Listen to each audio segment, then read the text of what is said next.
Break के बाद रुक करेंगे मध्य प्रदेश और छत्तीसगढ़ बुलेटिन में, जिसमें बात होगी इंदौर की, जहां IATV एजुकेशनल एकेडमी द्वारा आयोजित एनुअल स्पोर्ट्स मीट का भव्य समापन हुआ। साथ ही बात होगी शाजापुर की, जहां हाई स्कूल प्रांगण में वार्षिकोत्सव अंतर्गत सांस्कृतिक कार्यक्रम का आयोजन किया गया। ऐसी तमाम खबरों पर विस्तार से डालेंगे नजर।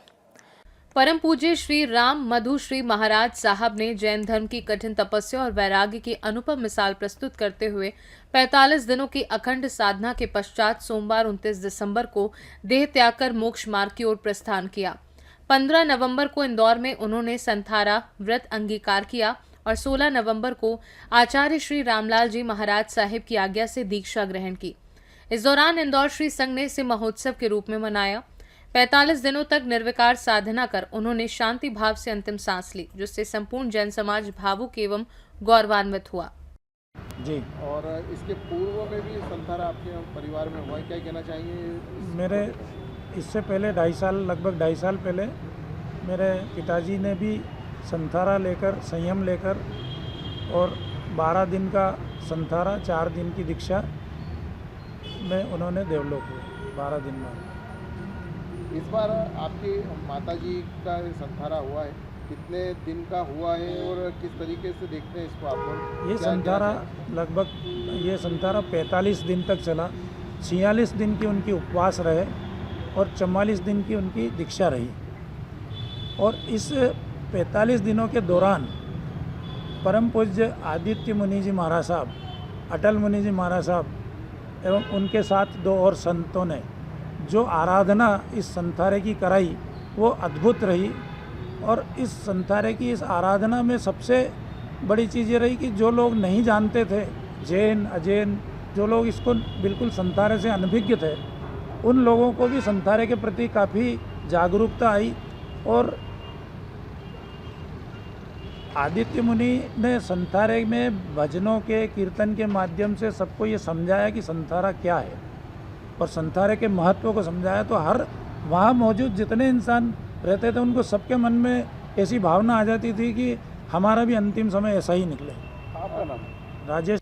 इंदौर से सीनू संवाददाता राकेश रायकवार की रिपोर्ट। इंदौर के देवगुराड़िया स्थित IATV एजुकेशनल एकेडमी में आयोजित एनुअल स्पोर्ट्स मीट 2025 का भव्य समापन उत्साह और खेल भावना के साथ किया गया, जिसमें विद्यार्थियों ने अनुशासन, टीम वर्क और खेल प्रतिभा का शानदार प्रदर्शन किया। समापन समारोह की अध्यक्षता संस्था अध्यक्ष रामनारायण अग्रवाल ने की, जबकि मुख्य अतिथि Madhya Pradesh arm wrestling association के प्रदेश अध्यक्ष मनोहर सिंह शेखावत रहे, जिन्होंने खेलों के महत्व पर प्रेरणादायक संदेश दिया। कार्यक्रम में संस्था पदाधिकारी, संचालन समिति सदस्य, विद्यालय की प्राचार्य व प्राचार्य, NIS coach, sports coordinator, coaching staff, शिक्षकगण एवं कर्मचारी उपस्थित रहे। अंत में विजेता विद्यार्थियों को प्रमाण पत्र और शील्ड प्रदान कर खेल भावना को आगे बढ़ाने का संकल्प लिया। बच्चों ने यहाँ पर खेले और किस तरह से उन्हें पुरस्कृत भी किया गया? हमारे विद्यालय में एथलेटिक्स में 100, 200 मीटर, देन हर्डल रेस, इतने तरह की athletics, then long jump, high jump. इसके अलावा जो टीम गेम्स है उनमें kho kho, kabaddi, football, volleyball, throwball, hockey, इतने सभी में बच्चों ने हिस्सा लिया, बढ़ चढ़कर सहभागिता करी। चोट लगने के बाद भी, वैसे घर में उनको चोट लग जाए तो हो सकता है वो ऐसा बोल देते हैं कि हाँ मैं अब नहीं जाऊंगा स्कूल या कुछ। इसमें हमने क्योंकि बोला था अटेंडेंस कंपलसरी है, अगर आप चोट लगा लेते हैं और नहीं आते हैं, किसी भी कारण से नहीं आते हैं, तो आपकी पूरी टीम डिस्क्वालीफाई हो जाएगी। तो बच्चों में ये जो टीम की भावना, और सबसे बड़ी बात किसी भी तरह की कोई लड़ाई झगड़े का नहीं होना, क्योंकि खेल जब भी होता है कोई ना कोई टीम आपस में लड़ झगड़ जाती है, पर इस तरह की कोई भी रिपोर्टिंग अभी तक नहीं हुई, किसी टीम को हमको डिस्क्वालीफाई नहीं करना पड़ा। ये एक बहुत अच्छी बात रही। सभी बच्चे बहुत उत्साह के साथ, अभी भी आप देख रहे होंगे जो जीते हैं और जो हारे हैं, सभी में एक उत्साह है। और हारने वाले बच्चों में ये है कि आते साल हम अब हमारा कलर बदल देंगे। कुछ हाउसेस बनाए गए थे? जी जी, ये 4 तरह के हाउसेस हैं हमारी, अजंता, नालंदा, सांची और तक्षशिला। और ये क्योंकि हिस्टोरिकल पूरा है। समापन हुआ बहुत उत्साह के साथ, विद्यार्थी, शिक्षक सभी उपस्थित है, क्या कहना? आज जो खेल महोत्सव हुआ है, ये सब बच्चों के लिए एक साल भर में एक त्यौहार रहता है उसमें उनको इतनी खुशी मिलती है कि जिसका कोई सीमा नहीं है। मैं पिछले 4 दिनों से देख रहा हूँ, चारों दिनों में बिल्कुल अपनी प्रतियोगिता में हम सबने बढ़ चढ़ के सबने हिस्सा लिया है और बहुत आनंद की बात है कि सब बच्चे खुश हैं और उस खेल में सब जो जीते हैं वो भी बहुत खुश है, जो हारे हैं वो भी निराश नहीं है, बाकी अपने वो काम कर रहे हैं। आपका परिचय दीजिए। मैं सुभाष राठी, उपाध्यक्ष IITV का ट्रस्ट के अध्यक्ष। इंदौर से सीनू संवाददाता राकेश रायकवार की रिपोर्ट। जिला पुलिस शाजापुर द्वारा पुलिस अधीक्षक यशपाल सिंह राजपूत के मार्गदर्शन में विभाग में उत्कृष्ट सेवाएं देने वाले 3 वरिष्ठ अधिकारियों को सेवानिवृत्ति पर सम्मान पूर्वक विदाई दी गई। समारोह में SDOP गोपाल सिंह चौहान, उप निरीक्षक आजाद सिंह चौधरी एवं उप निरीक्षक छत्रपाल सिंह पवार को पुष्पगुच्छ, शॉल, श्रीफल और स्मृति चिन्ह भेंट कर सम्मानित किया गया। पुलिस अधीक्षक ने उनके अनुशासित कर्तव्यनिष्ठ सेवा काल की सराहना करते हुए उज्जवल भविष्य की शुभकामनाएं दी। कार्यक्रम में सेवानिवृत्त अधिकारियों के परिवारजन भी उपस्थित रहे। शाजापुर से सीनू संवाददाता रमेश राजपूत की रिपोर्ट। शुजालपुर के हाई स्कूल अख्तियारपुर में वार्षिक उत्सव के अंतर्गत रंगारंग सांस्कृतिक कार्यक्रम का आयोजन किया गया, जिसमें कक्षा 1 से 10वीं तक के विद्यार्थियों ने उत्साहपूर्वक भाग लेते हुए देशभक्ति, संस्कृति आधारित नृत्य व नाट्य प्रस्तुतियों से ग्रामवासियों का मन मोह लिया। कार्यक्रम का शुभारंभ मां सरस्वती के पूजन के साथ संस्था के प्राचार्य दिनेश भारद्वाज, सरपंच महेश वेवाड़ा एवं अन्य अतिथियों द्वारा किया गया। बच्चों की मनमोहक प्रस्तुतियों पर ग्रामीणों ने जमकर सराहना की और पुरस्कार भी प्रदान किए। कार्यक्रम के सफल आयोजन में ग्रामवासियों का विशेष सहयोग रहा। संचालन BP बारोड ने किया तथा आभार प्रदर्शन वैभव तिवारी द्वारा किया गया। शुजालपुर से सीनू संवाददाता अरविंद सिंह देवड़ा की रिपोर्ट। रामानुजनगर विकासखंड के देवनगर मंडल में हिंदू समाज की एकता, संस्कार और सामाजिक समरसता को सुदृढ़ करने के उद्देश्य से विशाल हिंदू समागम का आयोजन किया गया, जिसमें क्षेत्र के 18 समाजों के प्रमुखों सहित बड़ी संख्या में ग्रामीण महिलाएं, युवा और विद्यार्थी शामिल हुए। कार्यक्रम की शुरुआत भारत माता के चित्र पर माल्य अर्पण और दीप प्रज्वलन से हुई। वहीं कर्मा व सुगा नृत्य जैसी सांस्कृतिक प्रस्तुतियों ने समागम को आकर्षक बनाया। मुख्य वक्ता सिद्धिविनायक पांडे सहित अन्य वक्ताओं ने धर्म, संस्कार, महिला सशक्तिकरण और समाज की एकजुटता पर जोर देते हुए मनतांतरण पर चिंता जताई और संगठन व समरसता से समाज को मजबूत करने का आह्वान किया।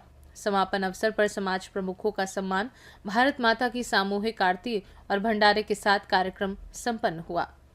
सूरजपुर से सीनू संवाददाता सुरेंद्र साहू की रिपोर्ट। गंजबासौदा में स्मार्ट मीटर के जरिए एक साथ सैकड़ों घरों की बिजली काटे जाने का मामला अब तूल पकड़ता जा रहा है।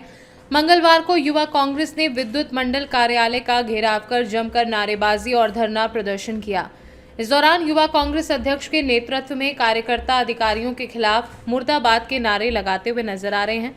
युवा कांग्रेस अध्यक्ष का आरोप है कि विद्युत विभाग का एक अधिकारी गरीब उपभोक्ताओं से अभद्र भाषा में बात करता है और धमकी भरे रवैये के साथ पेश आता है। उनका कहना है कि ऐसे अधिकारी का गंजबासौदा में बने रहना जनता के हित में नहीं है।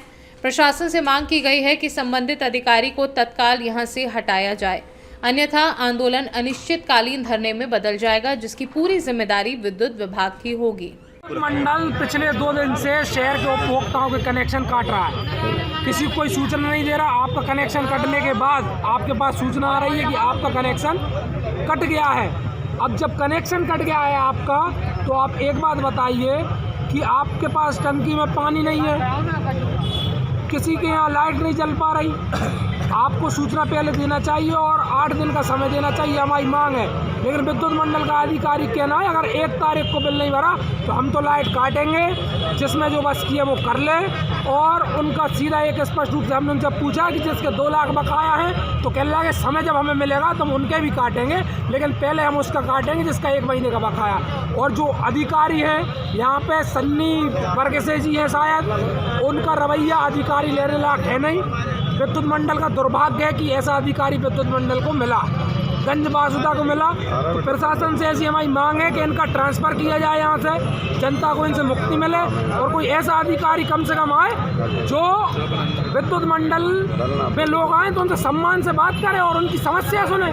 जो तो गुंडा बैठा दिया गुंडा, और इस गुंडे को हम हटवाएंगे यहाँ से। पहले हमारी 1 मांग थी, अब हमारी 2 मांग है। सन्नी वर्ग से जी हटेंगे और नया अधिकारी आएगा और इस गुंडे को सन्नी वर्गसे जी को यहाँ से हटाओ।